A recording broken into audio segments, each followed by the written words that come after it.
I'm Al McFarlane. Welcome to The Conversation with Al McFarlane. Today is Thursday, October 20th, 2022. I'm glad to be here and glad to be in company with you. Thank you for joining the program, being a part of it, listening, watching now or later, however you connect with us. We are trying to figure out, and actually we figured it out, we just got to keep doing it, reflect how we can be together across a variety of platforms. So we thank our partnership with the National Newspaper Publishers Association, NNPA, the Black Press of America. We're being streamed live at Black Press USA YouTube channel. We're being streamed live at Black Press USA Facebook page as well. And of course, we're going through the McFarlane media platforms, including Insight News, our Insight News and Al McFarlane Twitter pages, and the Al McFarlane LinkedIn page. So a wonderful array of opportunities to engage wherever you are. We'd love to know that you're there, and we invite you to share, to let your friends know that we're live, and we invite them to join us again, to be in community, to be in conversation. Thursday is a particularly fun, I think, inspiring show because we don't have a script. We simply have friends show up that have a scheduled time or interest or passion or something they're mad about, and they want to talk about it. And we're here to listen to each other. I think that's how you build community. The name, we call this Companions, comes from books I read from Irma. And one of the books was called The Way of the Companions. And he talks about the long work, the multi-generational work of authoring futures that celebrate our humanity, that move us away from patriarchy and its twin evil, white supremacy. That's a phrase I picked up from our guest from South Africa. I think that was Tuesday. Dr. Peterson joined us from Johannesburg or Cape Town, South Africa. She's come on in, Brenda. I see you. Bring Brenda in. No, I was saying it was Friday, Healing Circle. Healing Circle Friday, yeah. But one thing she said, I looked at her notes, she talked about the twin evils of patriarchy and of white supremacy. And so our thought here is that what we're engaged in is conversations that let us examine, and challenge how we react to, respond to, ignore or get beyond or not be damaged by those systems and processes whose motive has always been, it seems to me, to deny our humanity, to write us off, and to extract both from our minds, our bodies, and the lands we occupy, the wealth that exists for the power and the benefit of the European few, and at the expense of the rest of the world, our people, the many. So, and I love that she mentioned that because Angela Rose, who's here, and I keep bringing this back to her, talked about the patriarchy. And that's something that I just haven't gotten, that I think is an important conversation. And so any chance I get to bring it back, I'm going to bring it back around just to go and sit in that space and examine what that means and what it has meant and what a future means. Well, Angela's here right now. Angela, good afternoon. Good to see you again. How are you? Good afternoon. I'm doing well. Well, great. Well, so you heard the opening remarks there. I was making reference to the power, the benefit, the beauty of us being together. I love this. I thank you for being a part of it. I adore your voice, your vision, your work. Of course, I adore your family. Your mom and dad are friends and heroes of mine. And, when I see you, I see them. So you're my hero as well. And thank you. I have the best feelings and so much pride in being with you, but also listening to you, because you be dropping it.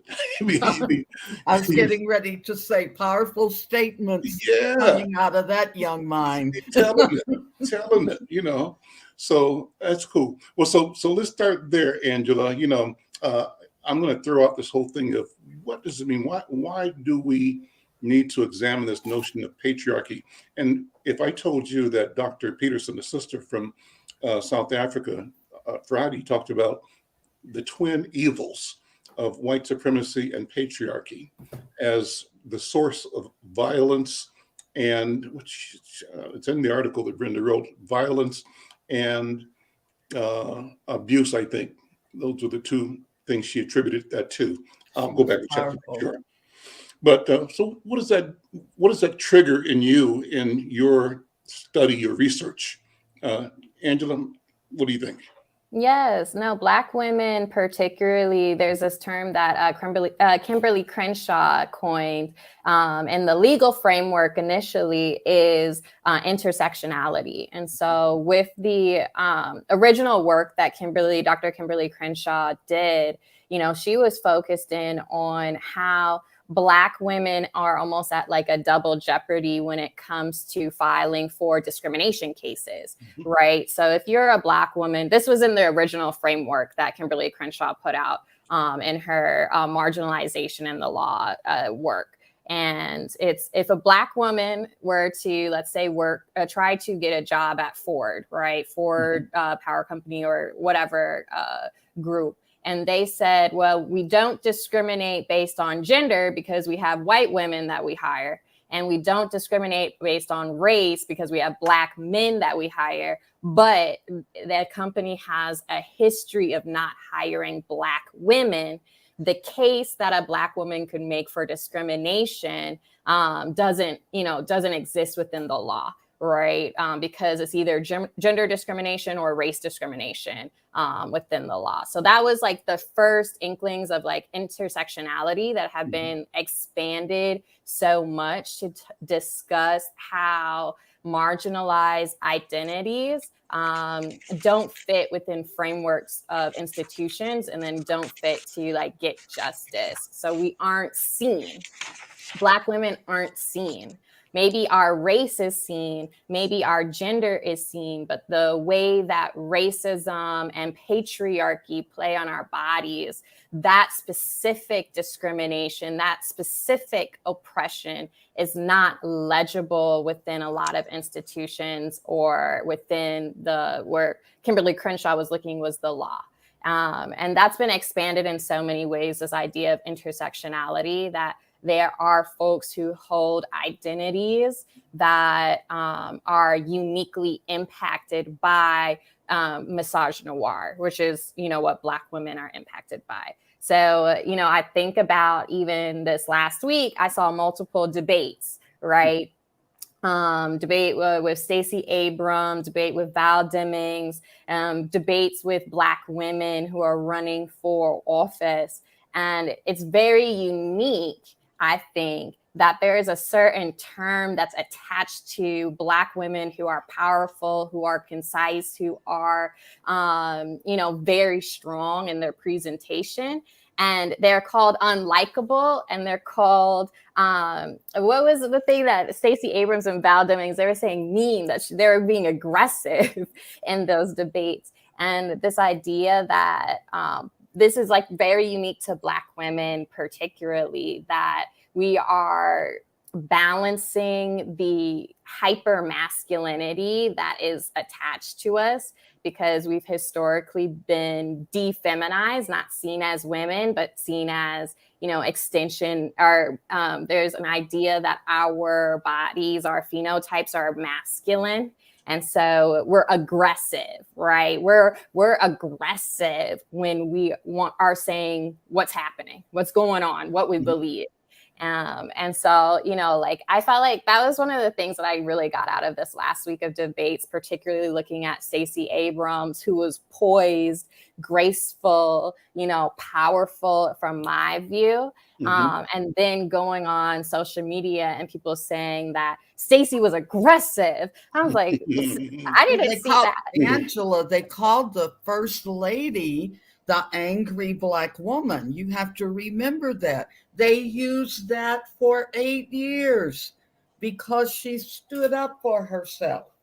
And I was looking at past pictures of Michelle Obama, and they kept on talking. I remember growing up where people would keep on talking about her arms, right? And that her arms were so bulky and so this or that. And I looked at some pictures of Michelle Obama and I said, bulky where? She looked like she's toned. Yes. I mean, we all know she loves to do push-ups. Like we all do know this because it's part of her program while she was first lady. But it did not look anything like the caricature that was portrayed of her. And she looked beautiful in sleeveless dresses. Always. And the minute she started wearing them, then, here comes Jill Biden, and it was okay. Yeah, exactly. I'm sorry. No, but you're absolutely right. And that is just, it goes to show how our bodies are viewed through a specific lens, right? How the things that maybe it's because I'm around Black women all my life, right? I don't see that as a threat. I don't see that as ugly. I don't see that as aggressive or anything at all. I see it as a beautiful Black woman's body. I mean, once we get to the point where we stop talking about people's bodies, okay, that's a side one. Maybe it shouldn't be a news item, someone's body. But to actually see folks for who they are, there is a value attached to how you look in America. We can say this for a fact, right? Pretty privilege is a real thing, right? If you are a beautiful young woman in Miami or New York, you are able to navigate spaces without paying. You're able to navigate into spaces, into connections that, not everyone is. But the flip side of that is that there are expectations that are associated with it, and where your body is your value, not your mind or what you can contribute to that space, right? And so that's why it's always important to, yes, note things like pretty privilege, note things like when you're a dark-skinned Black woman, there are even establishments that will refuse you service just because of how you look and your skin color, right? Or, there are jobs, and this is where the Crown Act comes in. There are jobs that don't want 4C hair. They'll refuse, you a client-facing job if you have 4C hair, natural hair that is associated, or even dreadlocks, right? That are associated with being dirty or ugly or something like that. So it's really important for Black women to raise these issues, and also our Black brothers too, to raise these issues too, because it impacts all of us. What is unique about the Crown Act that a lot of sororities, historically Black sororities, are pushing, the NAACP is pushing, the Urban League is pushing. What is unique about it is that it's about hair. And what do we know about Black women's hair? That historically, you almost sometimes didn't get a job if you didn't have straight hair, if you didn't have it relaxed. And now studies are coming out that consistent use of relaxers, right, can impact your chances of getting ovarian cancer and different cancers as well. So this is not just the superficial, but also your real health is impacted by the use of some of these chemicals. And yet some women are willing, they don't care about the long-term impacts because they needed a job today, right? And so that's why the Crown Act is so important, that we can show up how we want to, how we need to authentically without harming ourselves. I see Dr. Irma has joined us, and also Brother Maestre Yoji Sena has joined us from Bahia. Good afternoon, my friends. Good to see you both. Dr. Irma was just talking about that we had a great conversation with someone Dr. Peterson. I think you met her when you were in South Africa recently. And yes. Brenda has written a wonderful story about her interview on the program last Friday. I just put that in the chat. And if you open it up, you'll see the story. And I wanted to actually read a couple of lines out of it to move this conversation forward. One of the things that I started with Dr. Irma was remembering and connecting Angela's reference to the challenge of matriarchy, of patriarchy, combined, amplified by racism. in the world, in Right. institutions. And Dr. Peterson spoke directly to that in her comments Friday on the Healing Circle. She talked about the twin evils of white supremacy and patriarchy. And so I wanted to bring that conversation forward because I know when I heard that, it reminded me of what Angela had talked about on several occasions over the past. And I pulled the article up. It's a great piece. Brenda, good job. Excellent reporting. And I'm going to read a couple of paragraphs out of it. It says, she operates a shelter called South African Family and Faith Initiative. And it's intended to provide shelter for women who are victims of abuse. And one of the things she said first about in the article, I think it was in this article, was that for a lot of women, their exposure to Black men is an exposure that is marred by or characterized by violence, by abuse. And so for children, their knowledge of what a man and who and how a man operates is colored by an experience of violence. So that's tragic, number one. And so she says, I had a calling when I was very young, holding fast to the belief that we must nurture people. In my teenage years, it was clear that I was supposed to work with men who abused their intimate partners, and that I had to work with religious leaders on the faith dimensions of gender-based violence, patriarchy, the practice, and the common exclusionary practice of male-dominated religious leadership that is still in place today. And one more paragraph, a couple of places down, she says, let's see. The honor of women and children is the foundation of a healthy society. Our sacred teachings compel us to take care of women and children and firmly uphold the principle of equality.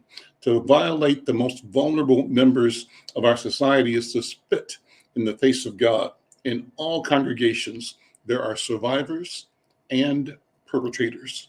It is our moral responsibility to reflect seriously on how we can support the struggle of women and children for full dignity in our homes, in our communities, and in our religious institutions, and to treat each other with respect. We cannot turn a blind eye to domestic violence, and we cannot deny that it exists.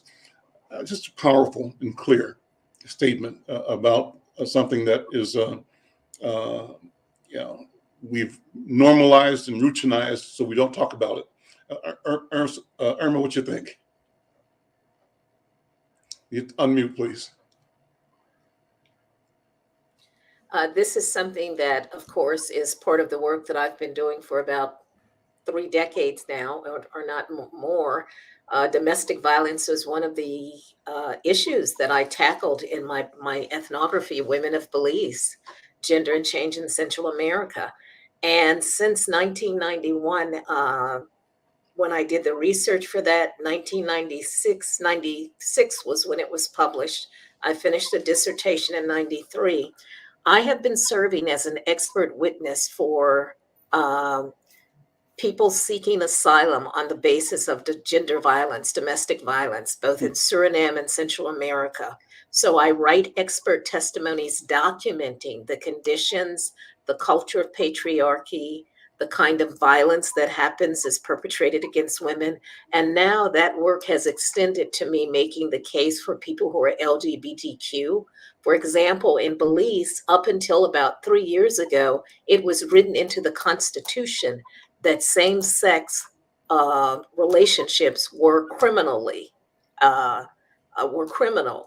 the Constitution. And the person who's been the main advocate for that lives a life where they have to have protection. They're afraid to go out of their house.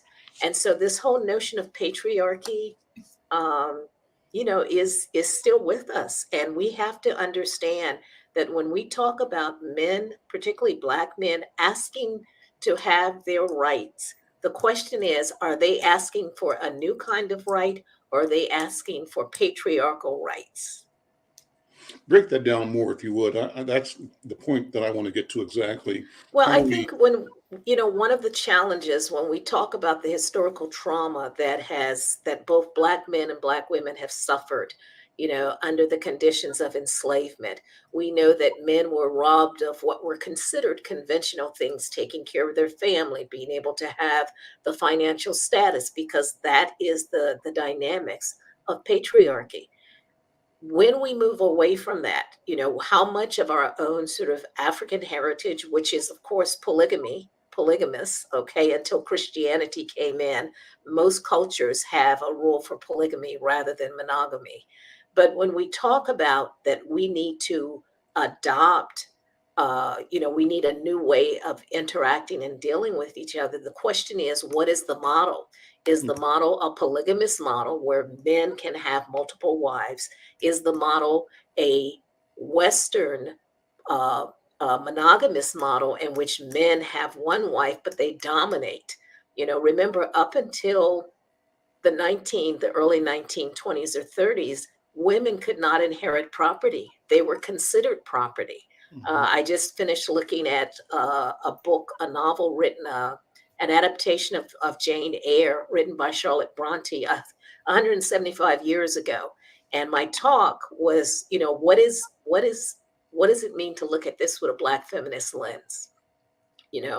And the question really becomes, is the issue the mad woman in the attic is this wife who is herself property? Mr. Rochester is angry because he feels like he got a raw deal. He didn't get the wife he thought he was going to get. He got the money, but not the wife. And my question was, is the wife in the attic mad because she's mentally unstable? Or is she mad because she's been locked up in an attic like she's a piece of property that he can sort of just put her away because she's not convenient? And so those questions about what should be the relationship between men and women, between Black men and women? Is it merely replicating what is in the dominant culture, or is it trying to invent something new? And what does that new thing look like? And I don't think we're there yet. I think we've drunk the Kool-Aid of Western patriarchal culture, and that we struggle with having to deal with our own oppression as a collective, as a group, and then having to think about or try and imagine new kinds of relationships that are outside of that oppressive patriarchal model. let me bring in Brother Yoji Sena, who's joining us from Bahia. Yoji, how you doing, my friend? I'm doing the best that I can in this minute. I had a rough evening last night with my son, but I am here. I'm resilient. I've been thinking about all of this and that you guys are talking, but I have a very difficult time to reconcile my thoughts about where we are talking about renegating patriarchy, and not understand that this patriarchy that we talk about, it's intrinsically linked to Christian religion, and why we do not also question the renouncement of that belief in the Black community, into a return to our origins, So that is my question, because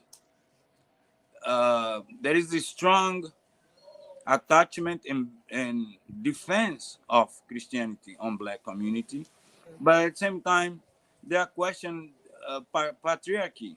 So, for example, if our religion, Candomblé, Santerio, however you want it to be called, the religion of our ancestors, has been matriarchal. The who rules are women. And in many cases, when they are men, they are LGBTQ. So I think we need to do some sort of really thinking through all of those questioning of the status quo of inequality that are centered and has been historically justified on Christianity. Care to respond to that, either Angela or Irma? You know, I agree. I think that Judeo-Christianity has certainly interrupted and introduced concepts and ways of behaving and ideas about relationships. But I think also we need to look at least what we know of traditional African culture, whether it's as it's practiced today, or as it was practiced in the past. And I would go to the woman king, because I think that as powerful as that movie is, there is one element in there where the question is raised: why is it that the women who are, in fact, the warriors, they cannot have spouses, they cannot have children, but the men can't? They can. Well, I understand that the movie was written and produced by two white women, so lose value to me. Even bring that as a parameter of anything. It is a story that is sold to us, but based on the narrative still of the dominant race. Yoshi, she did address that, and she addressed it through scriptures. She used Ephesians, women, you submit and whatever. And she has 9 denominations that she deals with. And Dr. B was saying, Dr. Bravada Garadak and Sonia said, how did you get 9 denominations together to think about women not having to go through this? She was really moved because everyone that came in, or most of them that came into the shelter with their children, were Black women. You're talking about Dr. Peterson. It took Dr. me a minute, Peterson, yeah. minute to be on track with you here, but go ahead. Oh, I'm sorry. I said that at the beginning. I said she did address it, but she addressed it through scriptures, and it was powerful. It was like, whoa, I hadn't thought of this. And then she questioned the religious leaders by saying, why are you continuing to preach these themes? You're not reaching the people. And it was all tied into how women have historically been treated, and especially in the motherland. Well, this is questionable too, because you can mention Queen Zinga, Oh, I know, but I'm saying that's where she came from. That was her core. Listen, for example, I am here right now, present in a place that those tradition has not been broken. So the Ifa religion, it is continuously since slavery time. We do not need to research in books to understand it. It's alive. It's alive. And what is the status of women? There is houses of worship that were founded 200 years ago, still during the time of slavery. So and there's this mindset, Yoji, that you rape your mistress on a Saturday night and you sit in church on Sunday. And yeah, but I would. I'm sorry, I'm not. Oh no, that's okay. To say. And excuse me, Dr. Irma, I interrupted you. I'm sorry. I identify a little bit of ethnocentrism, which I'm explaining for that. African Americans think they are the center of the diaspora world, and they think only, and they project that to the other communities.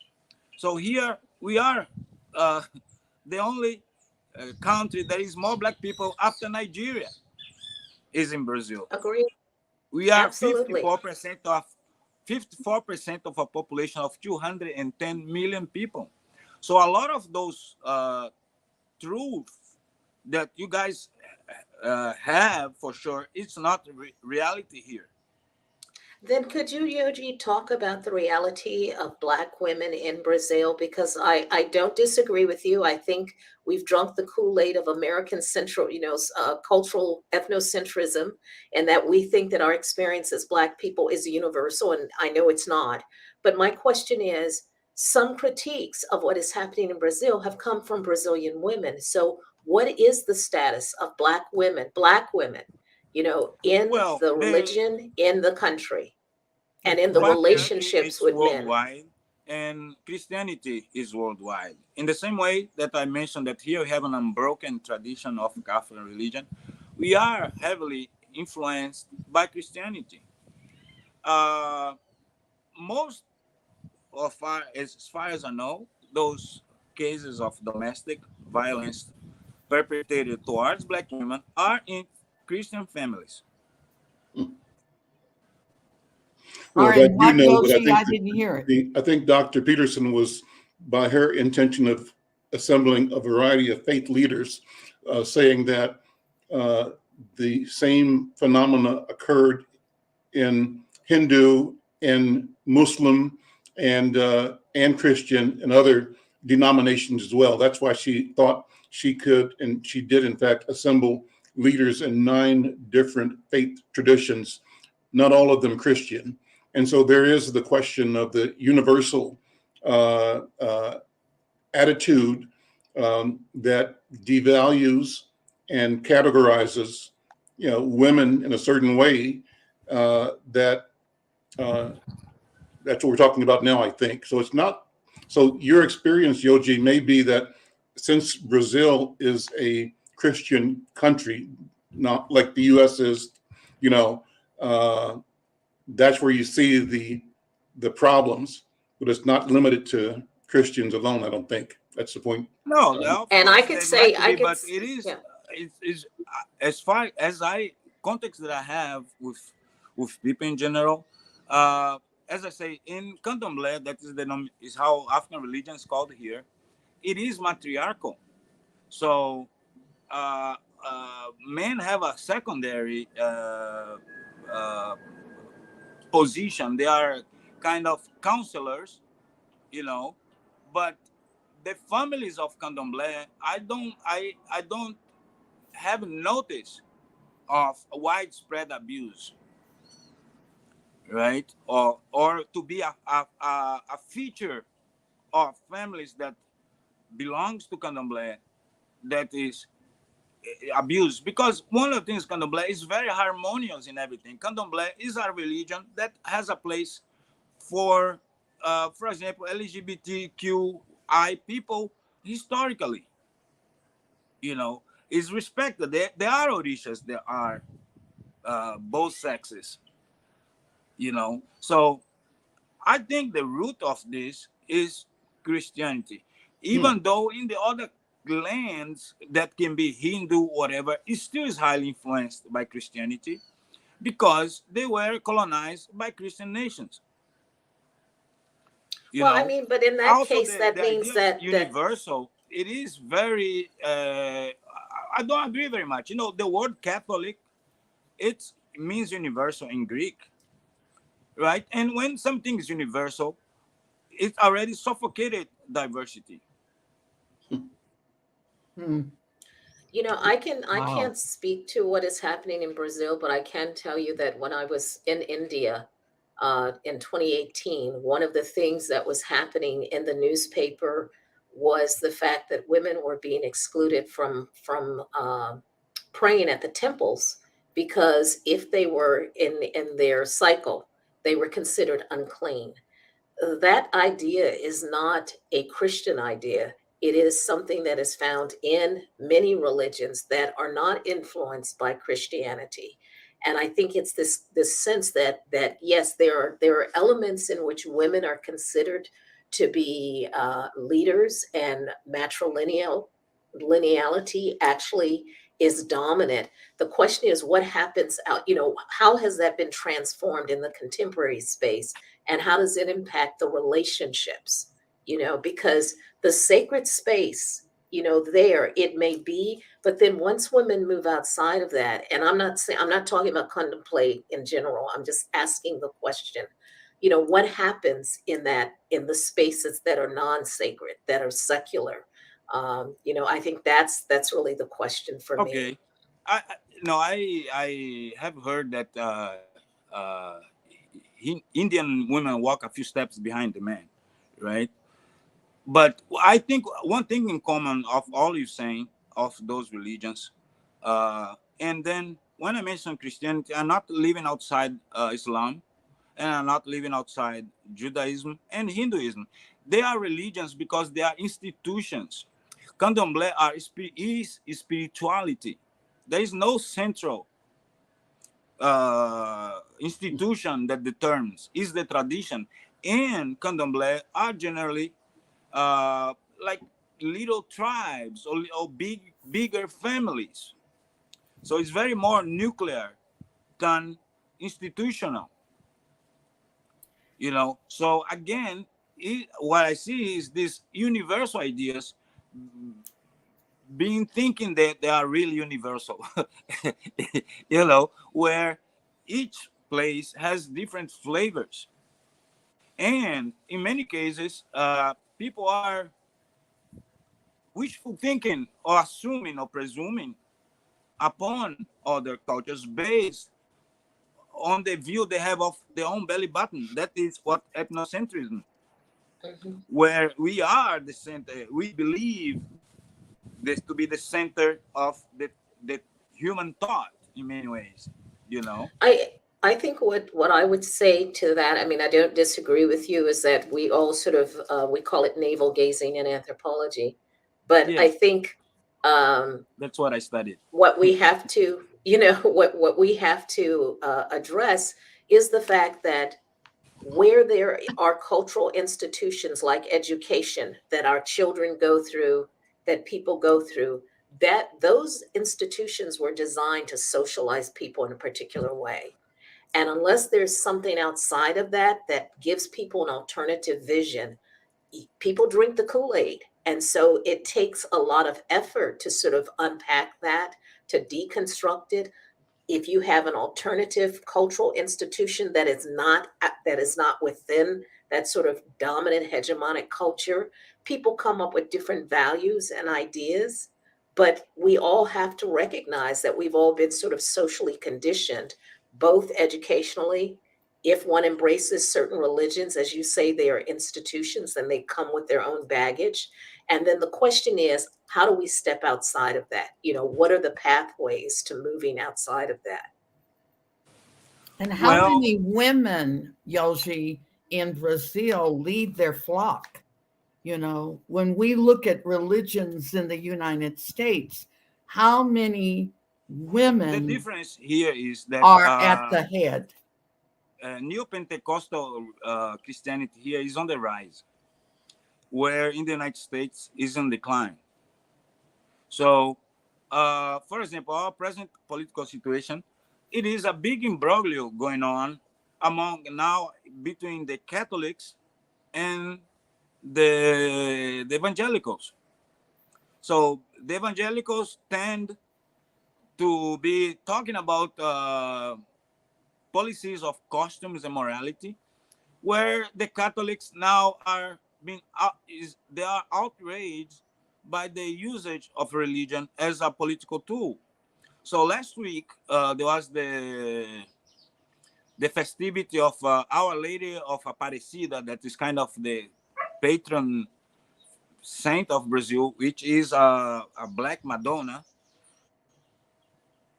And Interesting. Bolsonaro tried to hijack that event, and they have, but basically the basilica was invaded by followers of Bolsonaro with beer mugs and beer cans, and supposedly being evangelical, and they are antagonizing the archbishop at that moment.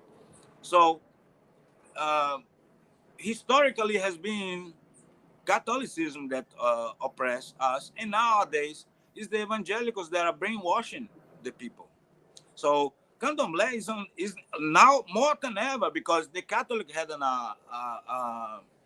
attitude seemingly of tolerance to it, where historically here in Brazil, the black organizations were hidden inside of beneficent associations in the Catholic Church. Now, the evangelical don't provide that place for us. So it's constant, the news of candomblé temples being invaded and destroyed and profaned by evangelicals. So almost is like, for example, here presently, now people say that Lula is a thief or this and that, and the other one talks about Christianity and moral and custom policies based on Christianity, but he favored guns. And last week he just mentioned of his tendencies of pedophilia, and so between the two, I would stick with the Catholic, that's more ambiguous in this sense, but I still recognize that, is a different flavor, of the same kind of thing. Time is passing. It has been passed to me. I have gone through several religions as in my youth. I've been I sang Nam-myoho Renge Kyo. I've been on Buddhism. I've been to Islam. I've been to several evangelical churches, of course. And when I went to Jamaica, because also for a moment I called myself to be Rasta. I got there and I was like, no, I won the place of Jamaica compared to where I'm come from. Then is me being ethnocentristic. It's overrated. Sorry, Al. No, it's fine. Go ahead. It was okay when we were growing up, though, Yoshi. Yeah. We had part some of my strong identity was churches. based on Rasta and the culture of Jamaica. How I created my identity as an adult was embracing the idea of social justice that I learned through Bob Marley. Right.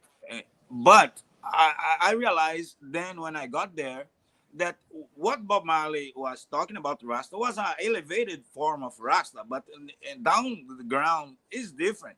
They are very patriarchal, retrograde.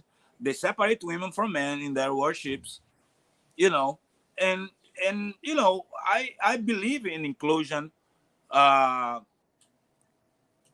with one keeping their own strong identities. But I believe that I have the right of my beliefs as well. Other people do. And I also believe that I don't have the right, neither the other players have the right to convince me otherwise, that their form of thinking is better.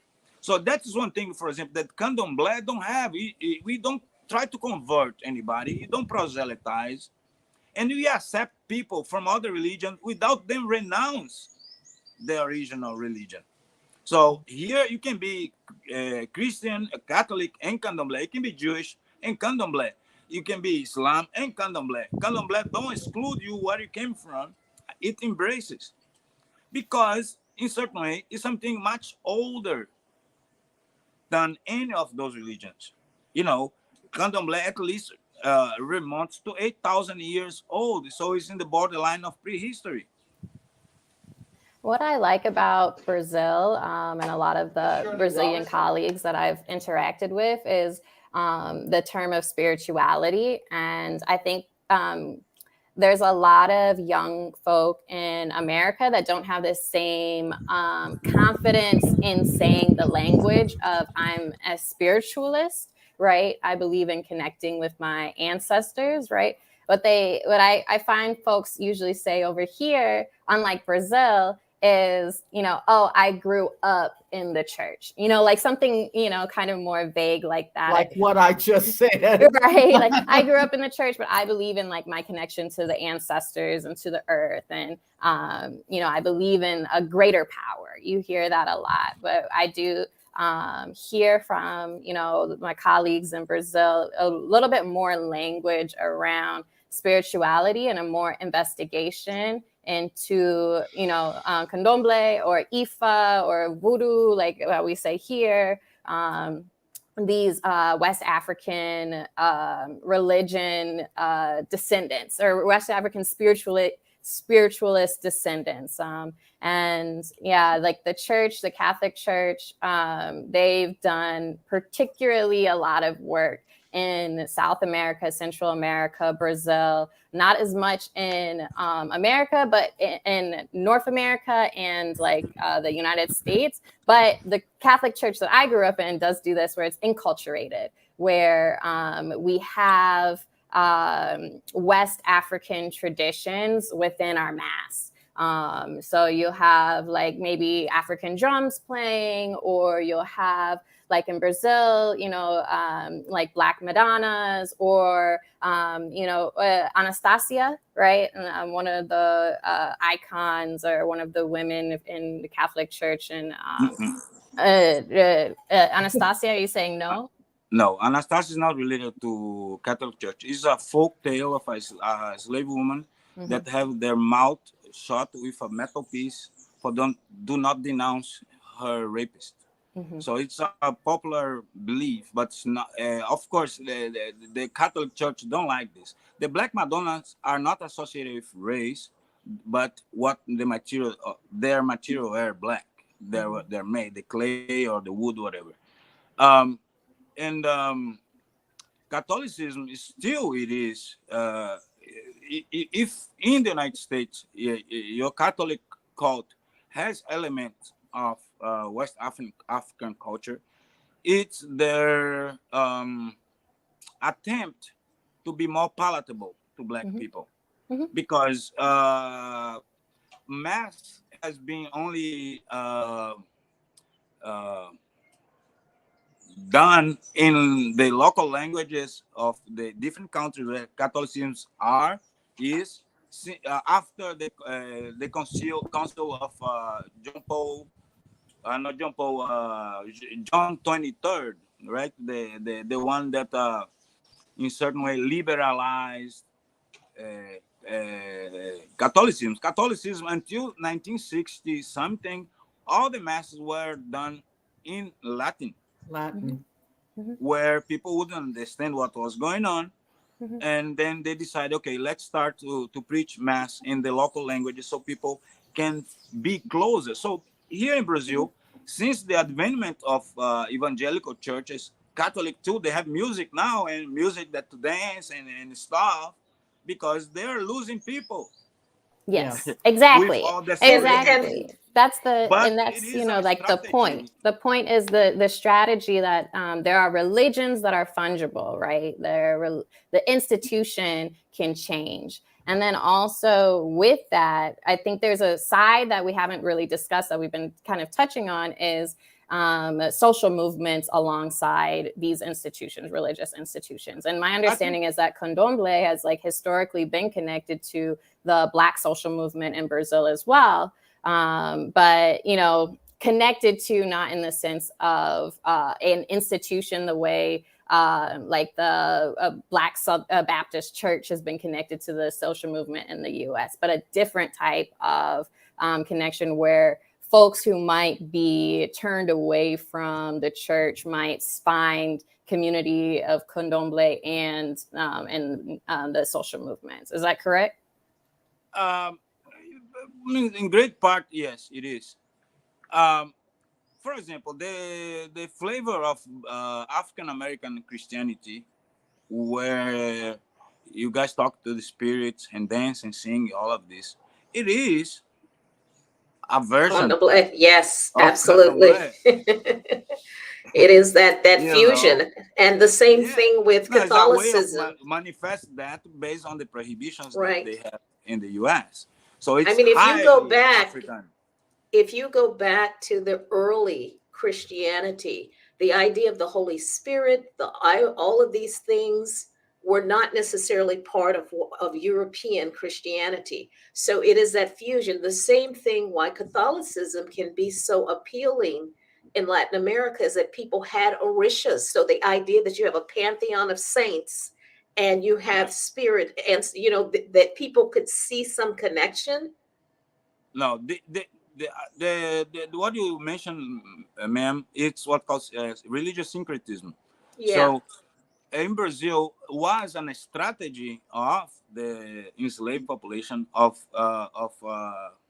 survival to associate the archetypes of the candomblé with the archetypes of the Catholic saints. So in certain way, they were apparently like the crypto Jews did, or the new Christians that was forced to convert to Christianity, being Jews, as a form of being left alone, pretending they are worshiping the Catholic saints. For example, I mentioned those. There is a lot of brotherhoods of that one that's very popular among African Americans is the Irmandade da Boa Morte, the Brotherhood of Good Death.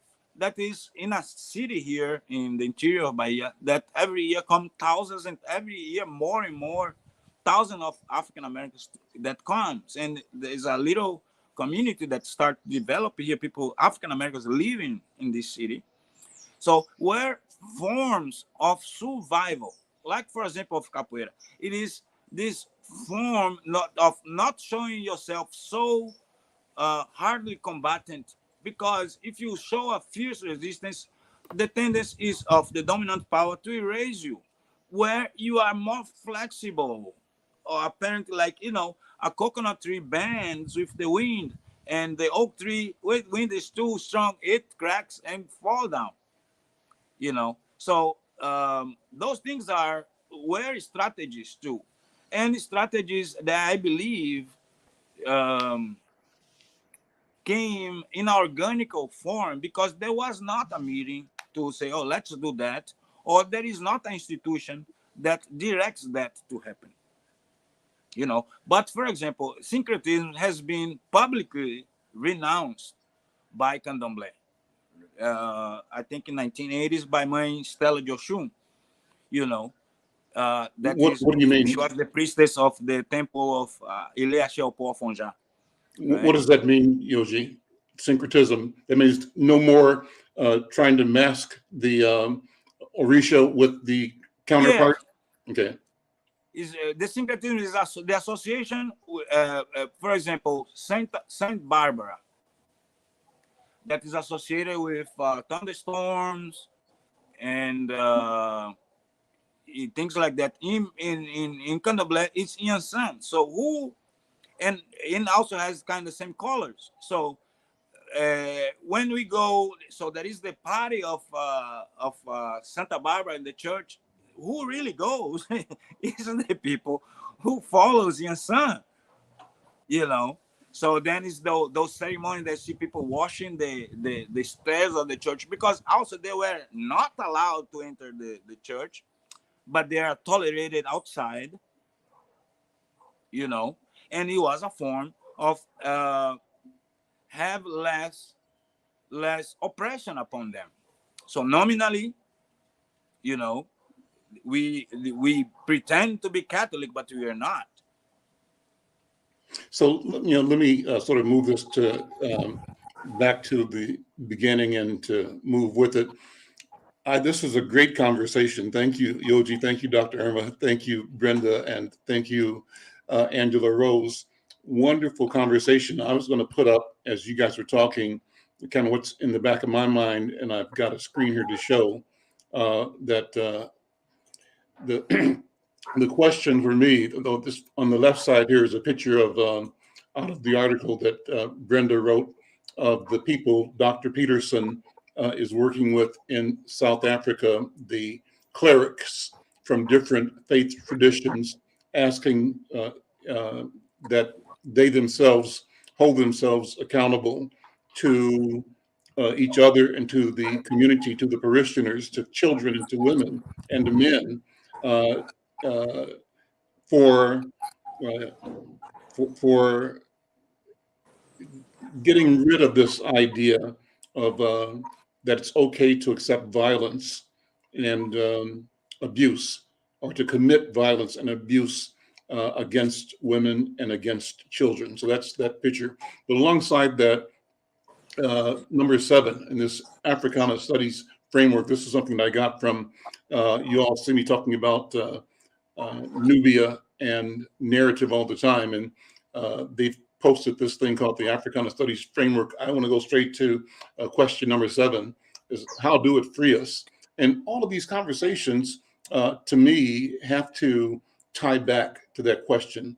How does the examination of the history, the examination of the potential, the strategies, how does that free us? And I think that we're heading in that direction.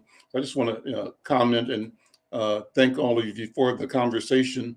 And so then back to Angela, so if we identify, we analyze, we think about, cite the perils of the twin evils of white supremacy and of patriarchy, how does that free us? Where do we and how do we, Dr. Irma, imagine, either out of history, out of studying, or out of innovation for the future, societies that do not depend on, do not deploy or use those institutions and systems of disadvantage? How do we break that and break out of it and in a sense, create a new space that dignifies, honors our dignity as human beings, all?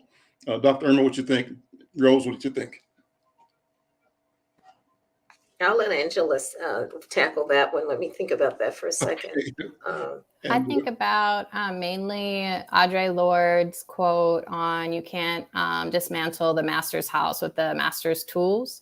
And when I think about what does it look like for Black women to survive and thrive in the future, I'm reminded that Black women are survivors, right? That we have survived and we will continue to survive. But the thriving under oppressive regimes and systems means at times expanding beyond the institutions that we do find small power in. And so this means to me, like, there are existing frames of institutions that we are now seeing. First Black woman college president, first Black woman dean of this, first Black PhD of this, or the like of like first Black woman police chief, XYZ. Yet, right, your question of how does it free all of us has to remain crucial, and creating new institutions that center the safety, the longevity of Black people, right? All Black people, because I'll also say that we've been focusing on Black women, particularly in this conversation, but we also recognize that patriarchy harms, kills Black men as well. Right. And we understand that it's not even just a binary of the gender binary, but that our sex, gender is beyond two genders. Right. And it's beyond, what we've kind of been conditioned to see as man, woman. Right. And it's beyond what we've been conditioned to see as, heterosexual and homosexual. We're beyond that right now. And our spirituality and what we've been handed down from our ancestors. And so we can't rely on conventional ideologies, whether it be in institutions, whether it be religions, whether it be, police, whether it be, academia. We cannot rely on them to free us, from the oppressive institutions themselves. So, there's always a struggle, particularly in the NAACP, particularly activists. Do you change the institution within, or do you burn it down, right? And there's always folk who are working the inside-outside game, right? There's folk who are always going to be inside finding power for us. And there's always going to be folk outside who are building and creating new things while they're burning it down, right? While they're trying to go against the institution.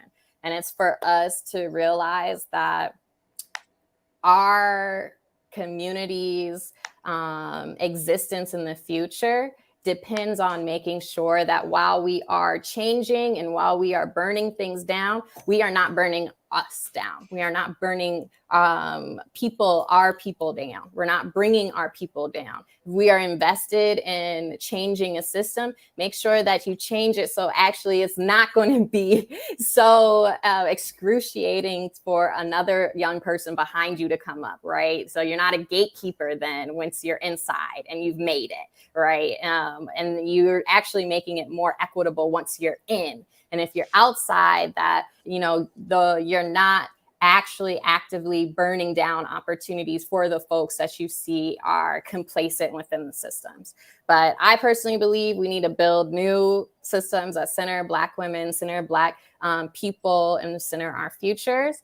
But I also understand the skills to do that comes through actually being within institutions as well. And actually you can get these skills in so many different ways throughout life. And they're often devalued. They're often, they often create soul wounds on you and your community when you're trying to reach a capitalistic, height,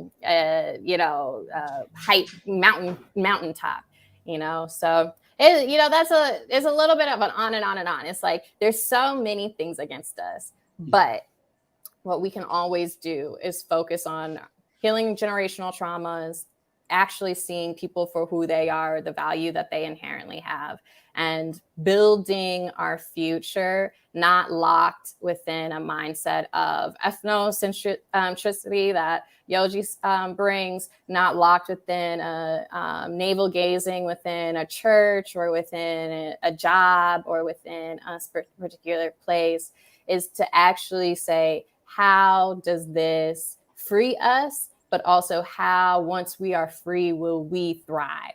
So that's kind of how I feel around it. Before you respond, Dr. Irma, I just want to acknowledge Yoji. You clarified something for me when you described the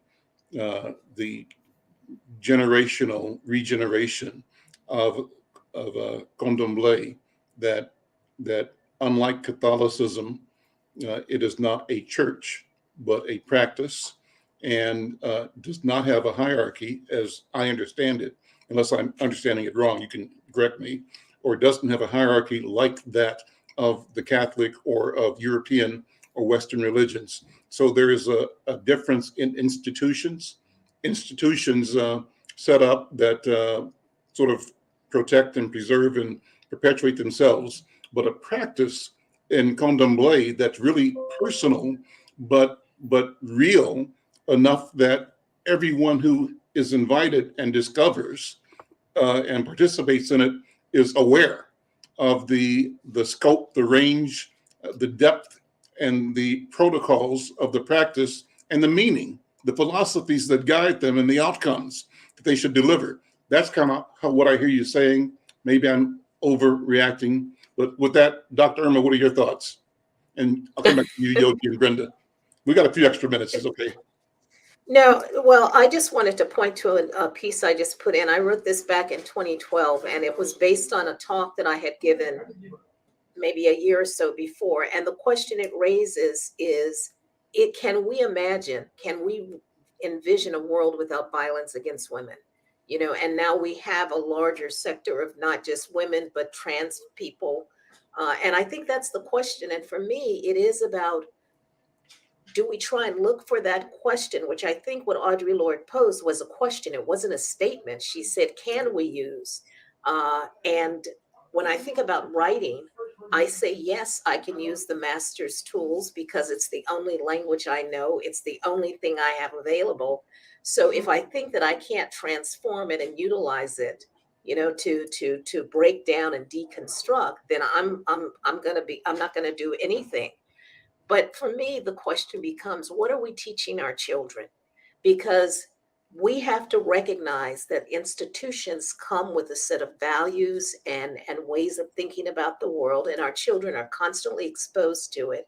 They go to school, they're exposed to certain ways of seeing the world that may incorporate patriarchy, that may support violence against women. So what are we doing in our homes as parents, as relatives, as siblings, to sort of give them the tools to challenge those kinds of views, to think differently about things, to imagine a new way or a new kind of relationship, whether it starts with how they treat their siblings, their children, if those children are trans, how do they treat them, and begin to sort of construct in the spaces that we can control an alternative view that may then yield to something. I think looking forward, and Brenda, I want to speak to, you were asking Yoji about, well, are there women who are at the head of this? I think we have to not confuse having someone, be the leader or always at the top, that if we have more women, that somehow that's going to change things. We should know by now that legislation hasn't eliminated racism. We should know by now that having a Black president didn't eliminate racism. So we have to stop looking for these iconic things and start doing it on the level of what I appreciated what Yoji said, is that Contemplate is not an institution. It is a movement. It is a kind of community that people have agreed to in terms of how they see the world. And I think we need to get back to community building, as opposed to thinking that the structures are going to be the sort of pathway to transformation and change. I think we need an image for our children, though, Dr. Irma. And if all they see are their mothers and and then in the churches, no women, then you. Well, maybe the church is not the place. Well, that might be true, but it's just now in corporations for women to move up. And this is all we saw growing up, but we also saw powerful Black women who carved their way, even in Brenda, the 60s and 70s. But I think we also have to support our children to have the imagination to think outside of just what they see. I had to imagine myself going to college, growing up in a family where my father had a second grade education, my mother had dropped out of high school, there was no one around me, but I had the space to be able to imagine something different. I'm not saying what you're arguing is not important. Yes, it's great to have role models, but in the absence of role models, are we also saying that people can't imagine something different? That's what I'm talking about, is let's begin to cultivate our children to imagine a world that is different from what they are necessarily seeing, and that they can create something differently. And but they don't see it in school, though. But maybe we need to start making sure that their perspective is not just American centered, that they start looking internationally, that they can see that there are other places and spaces that are outside the United States. I would like to do an interjection. Go ahead. Since we mentioned I haven't seen the movie yet, The Woman King, right? But this verse about the Dahomey woman army. So can we imagine a world without violence in general? That is a question, yes. Not when you have more guns than you do people. Not when you have more guns than you do people in the United States. Maybe not outside of us, but I think that's inherent of the nature of human being, the tendency of to violence. It's still our animal instinct. In a way or the other, we are capable of being violent. I would say that I have received in the U.S. I was the receiving end of domestic violence perpetrated by women, and and that's why many times I'm very skeptical, close to cynical about all these statements, because my personal experience, then I'm not projecting towards others, but my personal experience, are those, you know. So, but then I will think in the larger world, it is the possibility to the existence of a world without violence. So, you know, I find it difficult because, you know, violence arrives when we lack words to articulate our feelings. Violence arrives when there is a want of dominance over, over resources as well, right? And so I think that one of the difference is the type of violence that women as a group face, how trans women face. It's disproportionate, right? Like there was over 350 trans women who were shot, murdered in the US in 2021. And this is a disproportionate level of violence that Black trans women see compared to other groups. And the dominant factor is this dominance, that is the factor, is that if in capitalist society, in a patriarchal society, if your body is not viewed within the reproduction mechanism, right? Or even the mechanism of beauty, quote unquote beauty, that is Eurocentric, that is heteronormative, then your body becomes a threat to society. And that's what a lot of Black women face, is that our bodies, and this actually brings us to the beginning of the conversation, us existing, right? And a lot of times this will happen with Black men too, but the aspect of Black men body is seen as aggressive is that they're aggressive, but that power is seen as, in the history of slavery, as powerful and can produce something, right? Then that's why it's okay to be a big Black guy if you are in the NFL, because you're a defensive lineman and you're going to get paid millions of dollars, but people are making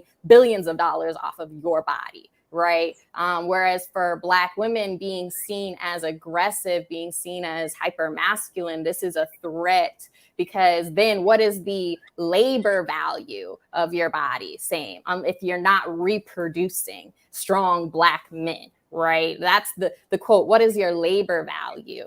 And this is very underlying to what misogynoir is, right? And what aspects of the want of domestic violence is a want to dominate the other person. And that's why it is not just domestic violence in the sense of a gender dynamic, but there are so many folks in our communities that have soul wounds. And this idea of a soul wound is beyond the individual. It's shared throughout community, that we have been so beaten down. We have epistemologically been annihilated from the knowledge of our ancestors, right? And the only way that folks can handle that type of generational historical trauma is through action of violence. So my proposal to you is not how can we get to a world without violence, but how can we get to a world where the violence isn't predicated on dominance the same way. I think that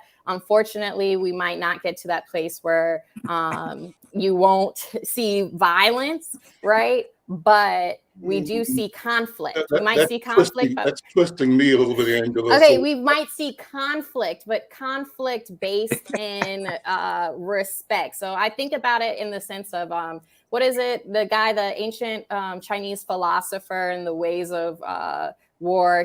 And then like this idea of ancient European wars where they would line up like this at dawn, right? And then they would say, okay, you move and you move. There was a principled nature to the violence, whereas that we can understand is fundamentally different. We can understand conflict, right? Where there's a winner, there's a loser, and it is over some type of principled issue, right? We can understand that type of violence over the senseless violence that is domestic violence, that is, the violence against refugees, against immigrants, against trans women. That is very senseless to me. And it's not really on the, it's a murky line. I agree that it's a murky line. I kind of want to go where Yoji was raising the question, that is, if you say, we want to figure out, can this experience be one that does not have violence? Is that worth considering? And is that a possibility? Maybe you're saying it's not possible. And maybe you're saying that practical, Rose or Angela, is that we take pieces of it and fix those pieces at a time, that you doubt we'll ever get to the point of evolving to the elimination of violence as a characteristic of our existence. But Yoji is saying, why don't we go there? Can we imagine? And what do we need to do to move in that direction? Am I right, Yoji, or wrong? Yes. Listen, I went to school here in Brazil, to a military school of the Army. And it's where really I start to begin learning to be a critical thinker. And paradoxically, in a military school, I had a teacher of history who told me the lesson was about French Revolution. And I think I don't know if it was René Descartes or Robespierre. I think it was Robespierre who said, and I'll find, wow, the phrase was, the world only be the world that we desire to be when the last priest be hanged with the tribes of the last military. So I leave that for you guys to think. We're going to leave the show right there as well. Possible? I think There's a mic we'll drop stop there. right there. Okay. Listen, I'm Al McFarlane. This is Big food for thought. A mic drop. And we'll see you all. Thanks, Yoji. Take care, everybody. Hey, Bye-bye. peace. May the Orishas give you power. I know. As Thank you you. already have. Ashe. Ashe. Ashe. Bye-bye. Bye-bye.